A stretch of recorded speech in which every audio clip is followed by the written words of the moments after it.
Mais apparemment, c'est paradoxal. Cela étant, chacun est libre, je dirais, d'adhérer à l'expression de ses convictions. Et personnellement, ça ne me choque pas. On ne peut pas porter le voile quand on est féministe. Je pense que si elle le fait, c'est que c'est possible. Est-ce qu'il n'y a pas de contradiction là-dedans? J'en suis pas sûr du tout. Donc non, je crois qu'elle ne rend pas service. En l'occurrence, elle est libre de faire ce qu'elle veut. Elle ne rend pas service à la libération humaine et à la libération des femmes. Je crois que c'est pas un isolement, parce que Diane, elle n'est pas isolée du tout. Elle aime bien la foule, elle aime bien, etc. Je ne comprends pas.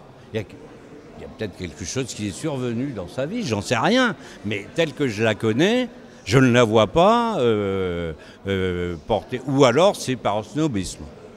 Ça arrive aussi, hein, pour se démarquer des autres, pas pour s'isoler. Pour se démarquer, mais elle n'a pas besoin de ça, elle a assez de talent pour être remarquée.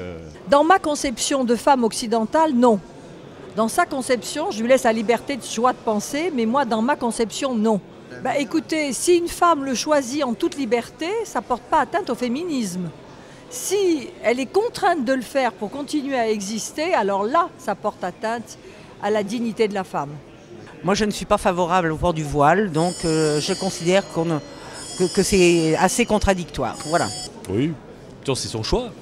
On est à la fois dans une république laïque qui permet à tout individu de devenir un citoyen éclairé, capable de penser par lui-même.